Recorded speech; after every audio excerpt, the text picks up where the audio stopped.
Okay, we got another broke story. Got a little time. Just here we go. Go right into it. This is this happened in 2013. I'm not doing this in any order or anything. It's just pretty much whatever whatever I could think of or whatever I want to talk about. So 2013, I came up with the bright idea of changing things around instead of just being a subcontractor doing IT work. I kind of did the same thing I did with the being a cab driver. I went to I think I yeah, I'm pretty sure I went to Craigslist. But I'm not really sure. But I applied for a cable um position basically for Comcast Xfinity. So the company, it was uh it was an offshoot company that was basically they had a contract with Comcast to install cable for, or basically just to hire people, technicians to contract for Xfinity, which is Comcast. So I applied for the job. It was pretty much easy. They were like, it was like a situation where it was pretty easy to get on board. They was like, can you show up today type of thing, right? So because the reason why that was is because it had a high turnover rate. One of the things I'll say about like that type of situation, a lot of times when it's easy to get in a job, it's a reason why it usually is a high turnover rate. And in this case, it definitely was because it was a lot of things. I'll go into it when I get there, but basically, the job entailed you had to do some training for a couple weeks. I had a pretty good trainer, learned a lot from him. I already had an IT background, so I already was working with Comcast modems anyway. As far as my jobs that I did, and just doing even side work at people's houses. I mean, they have issues with the internet. I mean, I have a background working with cable modem, so that wasn't nothing that intimidated me at all. But actually learning how to install cable from the pole all the way to the house, and basically what that is that's also IT. That's telecommunications. So I actually sat in the classroom for a couple weeks. It was also in Schaumburg. The actual location for the company. And I was at the time, I was living with my ex-wife, then my girlfriend in Chicago, uh near 63rd Street, which is not too far from O Block. But here's the thing, I didn't even 2013, I didn't know anything about O Block. Okay. But the thing is that yeah, that's where I was living at the time. So I was traveling all the way from there to Schaumburg, which was like, I want to say over an hour away. So I was very, very broke. I was actually unemployed at the time because I lost my job downtown.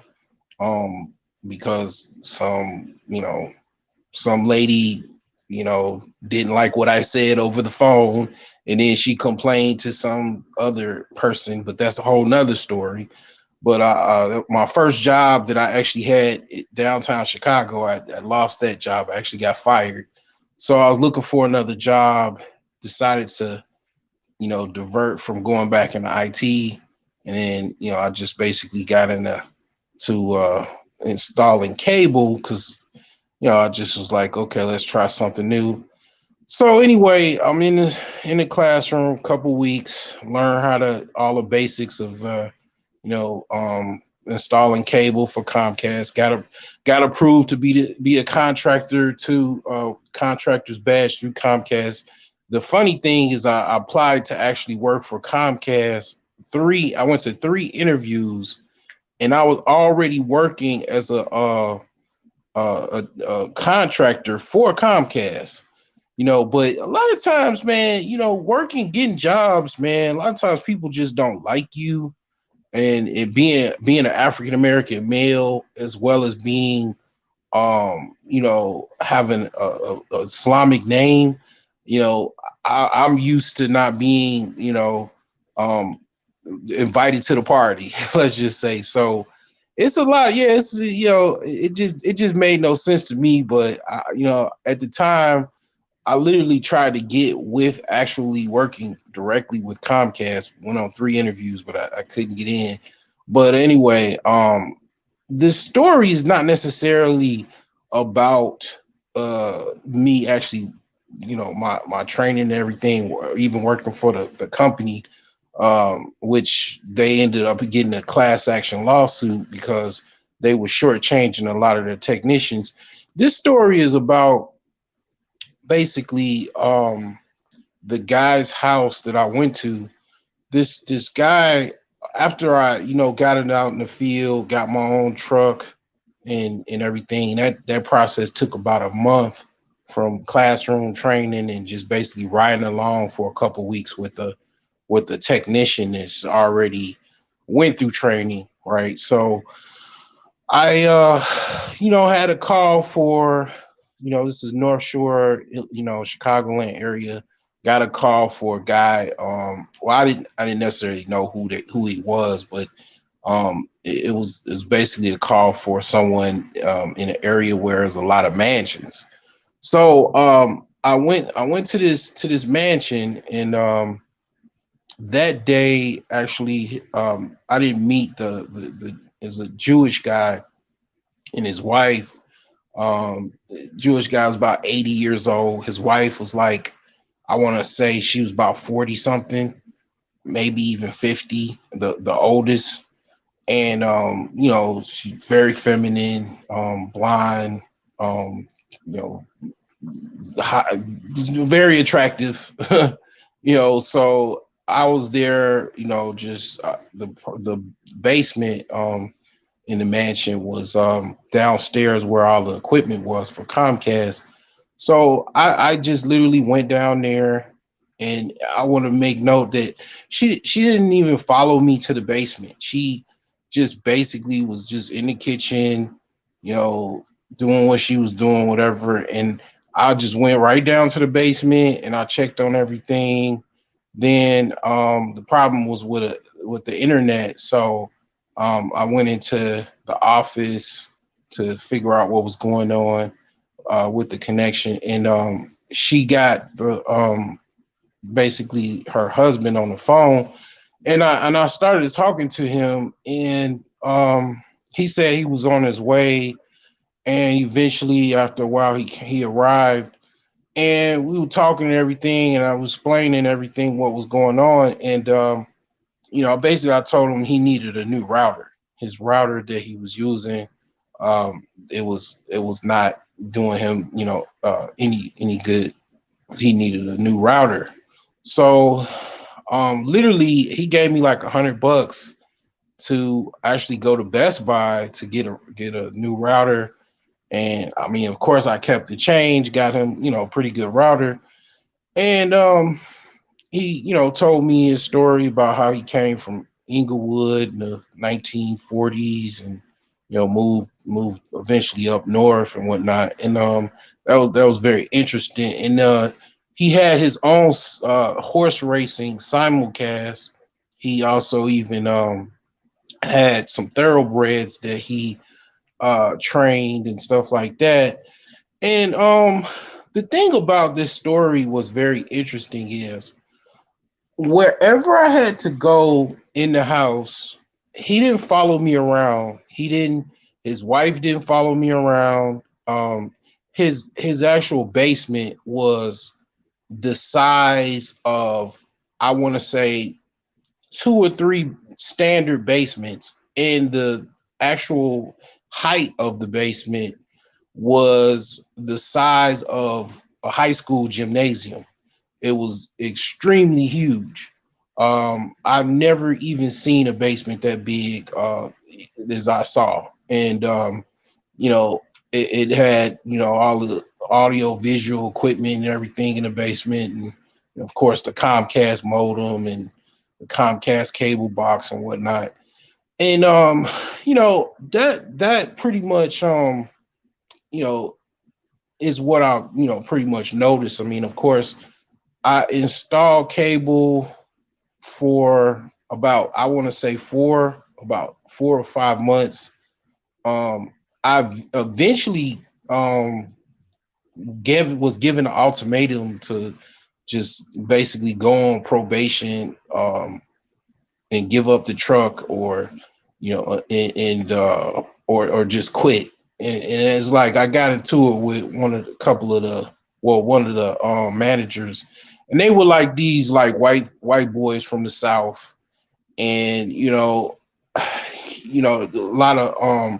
lot of white people from the South, they don't really like black dudes up north, because they look at us like we're, you know don't stay in our place types, and this, that, and the third. And then, it was a certain level of heated exchange that this guy that had, he basically had New Orleans Saints. I think he was from Louisiana, pretty much. And it was a little heated back and forth, and he was like, pretty much it was like, screw me. But um I mean, that being said, I guess they'll merge two stories. But the whole thing about why I find this important is the other people. What's going on, Soul Shader? Um, what's important about this story is that, just imagine, somebody from, I mean, my background already, I was already college educated. Already had, like, I literally went as far as I only had one class to get my bachelor's degree. I know that sounds extremely goofy, but I owed about $5,000 in tuition, and I got booted for that. Um, and the thing is, I already been in the Navy. I mean, my resume was already pretty good and solid. So people don't know that about you, and then they already have preconceived notions. But this guy's rich. This guy's wealthy, okay? And he didn't follow me around his mansion everywhere I went. You know, he allowed me to do my work, and have free range in his mansion. Now, the funny thing I have to say is, okay, imagine that. And basically, I went to people's houses that, like, literally, they had like just a regular house, to a nice, decent house, or just like a really apartment or whatever. And they literally followed me from room to room to room, because they had like a certain level of distrust, and stuff like that. And I'm literally thinking in my head, I went to this guy's mansion. I didn't take anything. I provided the same service that I try to do in any other house. And I'm in this dude's house, and he's a total bum to me compared to the dude with the mansion. And he's following me room to room. And I just reminded myself of that. And it's just like, just very hilarious how, just think about it. Like, this dude, he already understood. Let's just keep it real. Like, if you got a mansion or whatever you got a house, right? A lot of people, they might have a problem with a maid coming over, or a house cleaner. Actually, one of my startups is home services, where I'm trying to get into residential and commercial cleaning. And people have reservations, and rightly so, because yeah, it's people that come in people's houses and steal stuff.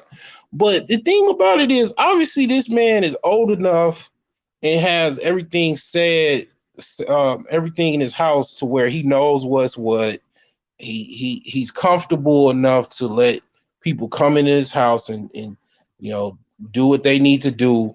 And it's like, a lot of you people that you got these houses and you gotta follow, because like when people come to my house, I don't follow them room to room. I remember that story. I remember the experience that I had, and it's like I know everything I got in my house. I know if something is missing, and what to do about it, even if it's missing. But the thing is that it's like, yeah, man, like people literally, like, that's what they do. And it's like, just coming from the mindset of abundance and wealth that obviously this man had. He wasn't worried about that.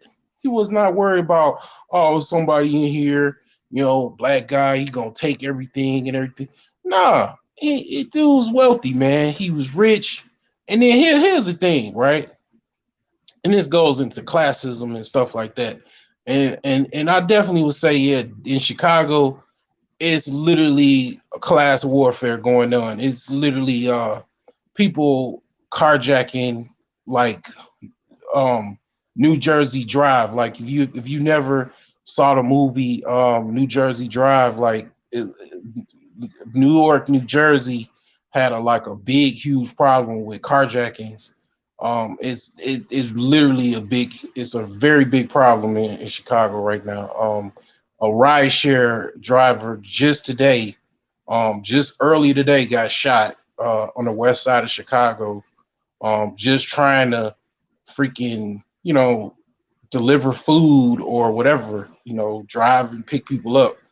And it's like, man, it's a real big problem. But I mean, all of the side, um, yeah, I mean, the whole thing is that I always look at it like this: if somebody needs something, right?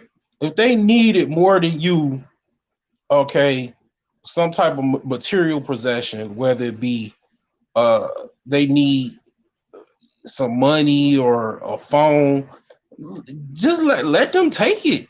I mean, just let them take your phone, your car, whatever, because you can get another car. You can get another car, you can get another phone. Unfortunately, I've never been robbed. Okay. I've never been robbed. Fortunately, I've never been robbed. And it's always it's something that a level of paranoia that I have to say that uh I'm very mindful of that. And it's like I'm not necessarily paranoid, but when people, I understand materialism. Like, if somebody wants something, if they want it, if they probably, the whole notion is they probably need it better than you do. You know what I'm saying? If somebody takes something, whatever, if you got a car, you should have full coverage insurance. Really, if you could afford it.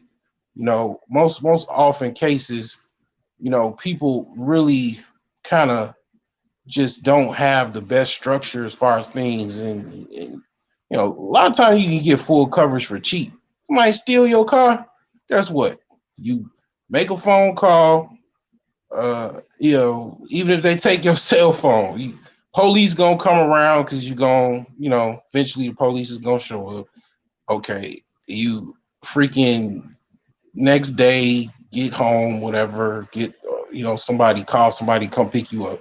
You file an insurance claim, they gonna give you a rental, because a lot of you young people just don't know how things work. You always call us old men or whatever, but the thing is that they gonna get a rental car. Okay, this is why insurance companies make a lot of money. Okay, now some of insurance companies are better than others, but you're gonna get a rental car.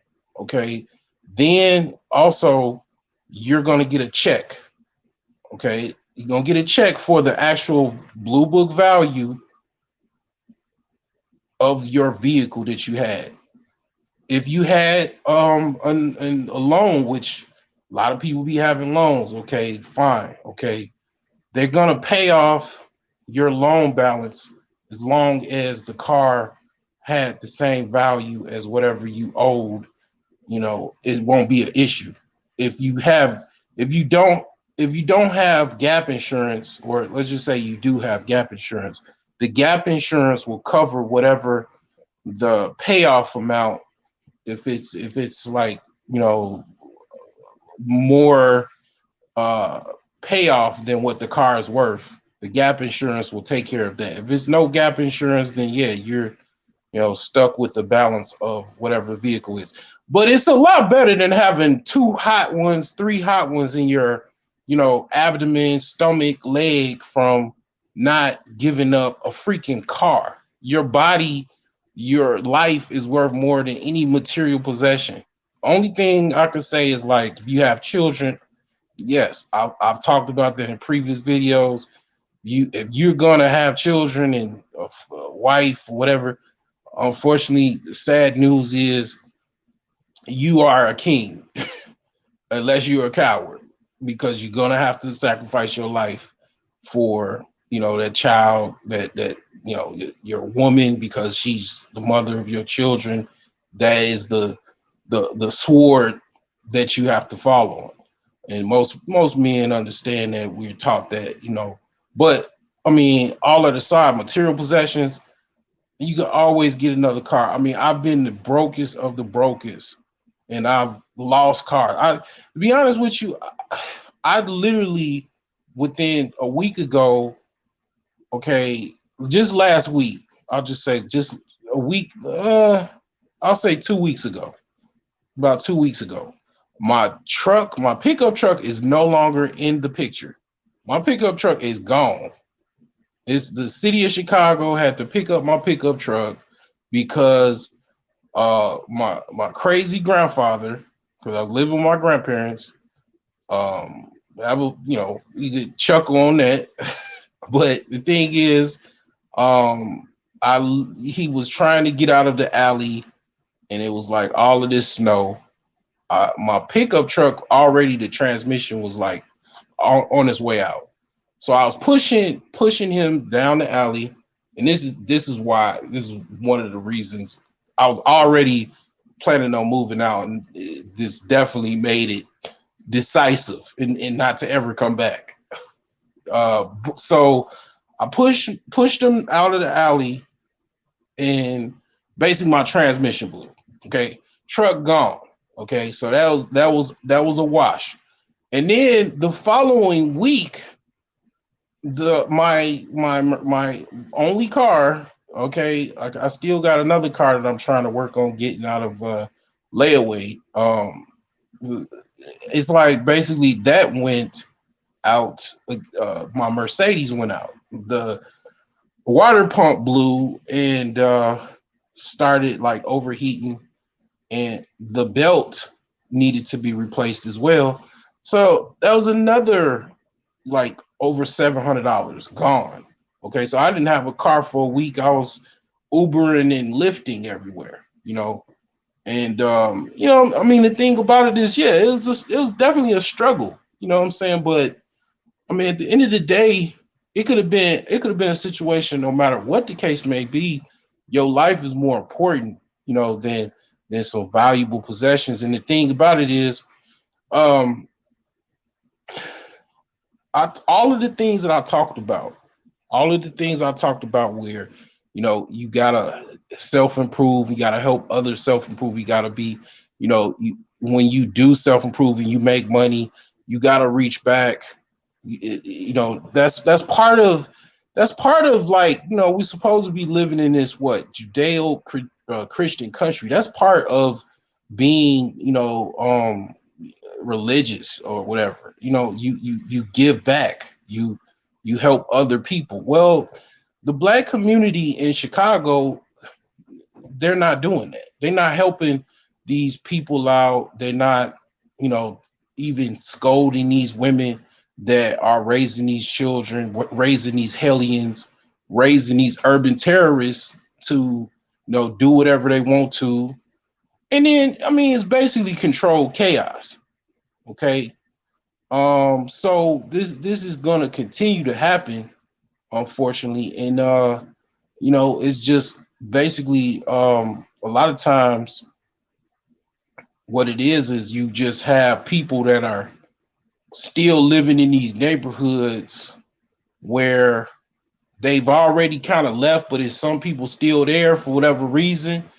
And it's kind of like the Badlands of New York. Like these people are still living in these bad areas where police is not around, don't care. Um, you know, it's lawless. You know what I'm saying? And these people are just trying to survive and stuff like that. And it's absolutely dangerous. And it's based off of you know, a lot of people just kind of in society just not doing what they should be doing. You know, it should be people helping each other out, people not helping each other out. So they like, well, you ain't gonna help me, I'm gonna help myself. And then a lot of these people, man, they should be put in the pit of fire because you know you got people that are just basically narcissistic maniacs, with pistols, with bullets in them. You know what I'm saying? So these people really, it's no death penalty in Illinois anymore. So only thing they can get is life in prison. And I mean, basically, it's controlled chaos. So uh, please don't. I'm not writing off Chicago, but and this happened on the West Side. The West Side, I've never lived on the West Side of Chicago. Okay. South Side and the West Side, they have their, kind of like back and forth or whatever like that. I mean, um, but it's like the West Side is an entirely different monster than the South Side. The South Side is also a monster, but the West Side of Chicago is just a different monster. Okay.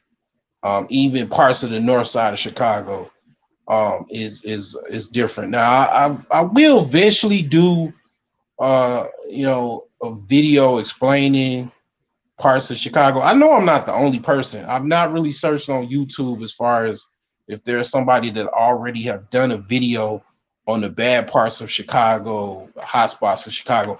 I am very much certain that somebody have already have done that, or it's multiple videos of even new. You got to think even news anchors or the news broadcasting journalists or whatever, they've already, I'm sure, broken down videos on where the hotspots are in Chicago. But I mean, I'll definitely give my perspective. It'll be on, probably something to be on Patreon. But the thing is that, yeah, I mean, Chicago has certain neighborhoods that you probably don't want to drive around.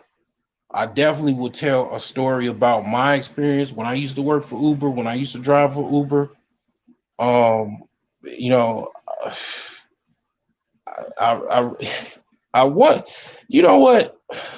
I'll just, it's only 28 minutes. I'll combine this with, I'll put this as volume one, volume 2.3 or 2.3, right? All right, so I was driving for Uber 2000, when was that? It's not too long ago. 2016 I was driving for Uber. Okay, it was either 2016 or 2017. So I basically had a Volvo XC90 V8 2005, one of the fastest trucks I've ever had in my life. Very nice truck. I literally, I got the car that I have on layaway is an XC90, but it's a V6. Um, I got, signed up for Uber. It was fairly easy. Well before my legal situation that I have now. And I was already working. for corporation or whatever I was working for, um company called Mondelez. And yeah, I was making decent money, and I just wanted to make some extra money because I needed to fix my house up and stuff. And I just also was kind of bored a lot. But anyway, I was driving for Uber for quite a while. And I used to go to the city. I used to go downtown to pick up people, and also even dropping people off from the north, because I was living on the North Shore, in Chicago, and I was dropping people off downtown a lot. And then if I dropped them off, I would just stay down there. So anyway, like, one thing about driving for Uber or whatever, DoorDash or whatever you're doing, what they do, they have an algorithm where, because they need drivers in a certain area or whatever the case may be, it just might be even just random. You might not necessarily drive in a particular area, but you'll end up in this area. So I remember I was in the South Loop, dropping somebody off. Then I got a call to pick somebody up in the south side of Chicago, like over. I want to say this was over it was definitely in the wild hundreds. Okay, where I had my house, my first house that I bought, that I said in my other video, it was in the wild hundreds. Okay, I'll just tell you this: wild hundreds is not where you want to really buy any real estate. I'll just tell you that. One thing I'll say, I didn't really do much business with my pickup truck, but one of the only person that I did move with that old beat up pickup truck was a friend of a friend that was literally moving a block over from where my house was. He's living in his mom's house, and he got a new house in somewhere in the south suburbs. So the thing is that Wild Hundreds is a reason why they call it the Wild Hundreds. And it's just a lot of underdeveloped areas where it's just lack of commercial opportunity. One thing about a community, what makes it a D or F or whatever community, is based off of commerce. Without commerce, a community or neighborhood dies. It actually literally dies. Like, then you got violence, you got no jobs, you got no money. And the Wild Hundreds is very much swaths of area where it's a lack of commercial opportunity. Now, even commercial development. Now they are trying to get that commercial development back up and they're trying, but it would take so many people. It would take armies of people with money, to actually basically gentrify that whole area. And white people already are trying over. They're already over in I want to. It's not West Pullman, but you want to just say East Pullman. You literally, I could take you over to where you just see white people out walking the dog, and it's right by the police station, off of 103rd Street, right off of the 94. But over in West Pullman, okay, like probably I would say 5 to 10 miles away from there, from East Pullman, it is swaths of just bad land, darkness, lack of commercial opportunity, lack of commercial development, abandoned commercial development, just bunch of just people just trying to survive, like literally. It's just, man, I'm gonna be honest with you, I literally, I would never buy a house in that area if I could help it, because it's just gonna take a lot of activity on a positive note to bring the area back. Um, I actually worked with a guy downtown that he said, back a long time ago it was pretty much thriving, but it went on the decline, and basically from the 80s on, onward, it started declining. But anyway, that's where I was picking somebody up. That Uber took me to pick somebody up, and long story short, it was a dude I could tell pretty much, hood dude, saggy pants, probably most likely a gangbanger, most likely dope dealer. And he turns out he actually was. He actually was. And um this was a situation where I was literally pissed off to actually even drive for Uber, because it's like one of those things where it's not even so much Uber, but it could have happened in me being a taxi cab driver too. This probably, who knows what this dude had, right? He probably had a gun in his. My thoughts was he probably had a gun in his pocket. Okay, I always think, okay, you gotta assume somebody already got a gun in their pocket, and wouldn't care, So the thing is that I'm driving this guy around. He like, hey man, I give you extra $5 to take me down this street. So he didn't give me, I'm like, okay, whatever. And then, long story short, I'm driving this dude around, and he doing a drug deal. Okay, he picking up a package, and you like, why the hell you do this, man? Why did you even get involved in this? I guess I have to say I was scared. I'll be 100% honest with you. I was scared that um I was gonna get into it with this guy because I didn't have no gun on me. Okay. And it's like, yeah, it was a situation where I was very much intense. I never been involved in a drug deal. I mean, I sold some nickel bags of weed, 10 probably dime bags of weed when I was in high school, but selling white and selling weed is, a little bit different type of situation, way different, and yeah, it definitely, this situation was very much intense. It was dropping somebody off. I was waiting in a car for somebody to bring a package. He got the package. I dropped him off, and I just have to tell you, getting any calls from the South Side, I literally, I didn't even go anywhere near it. And if I got a call, I'll be honest with you, I was like very speculative of getting a call from the South Side. And it was like one of my darkest moments driving for Uber.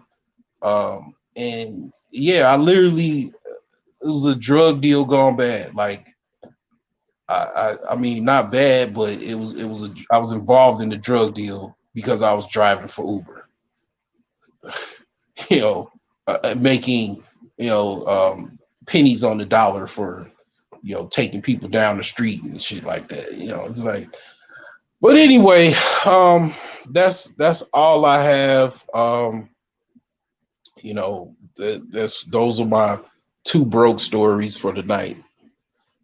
You guys have a good one.